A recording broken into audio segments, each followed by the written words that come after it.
diplomatic push for peace between Palestinians and Israelis. Russia and the US hammer out a secret deal to make Syria's crowded skies safer for their warplanes. And we break down the new guidelines over breast cancer screenings. Good evening, everyone. I am Dima Taya. And I'm عصام طموني. This is Focus Academy News. We begin from the Palestinian territories, where UN Secretary General Ban Ki-moon is preparing to meet with Palestinian Authority leader Mahmoud Abbas. The Secretary General is on a surprise visit to help rein in the spiraling violence between Palestinians and Israelis. He met Tuesday with Israeli Prime Minister Benjamin Netanyahu, who placed blame for the unrest squarely on the Palestinian leadership. We turn now to Syria, where there is no let-up in Russian airstrikes. The defense minister reports the strikes hit 60 targets in a 24-hour period.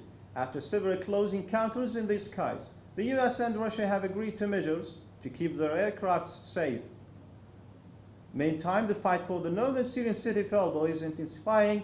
Regime forces are battling to retake the city, which is the largest in the country. Thousands of civilians are seeking refuge in fields, some with only mattresses to shield them. The UN estimates that 35,000 people have been forced from their homes.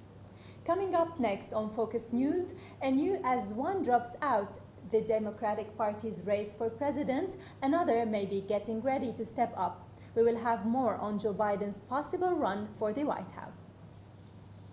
It's time to discuss the race for the White House. Former Virginia Senator Jim Webb ended his bid for the Democratic presidential nomination on Tuesday.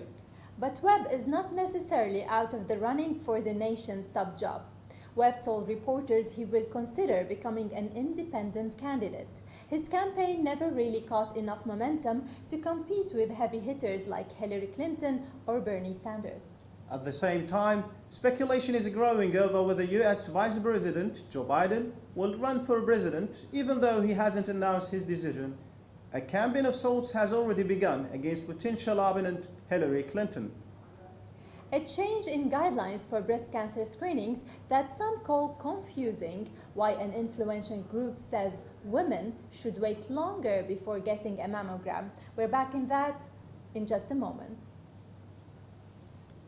October is a Breast Cancer Awareness Month, and the American Cancer Society is unveiling new guidelines on breast cancer screenings.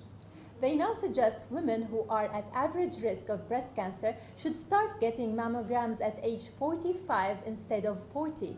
Now that's because the risk of getting a false positive could lead to unnecessary procedures. That was our latest at Focus News. These were our headlines.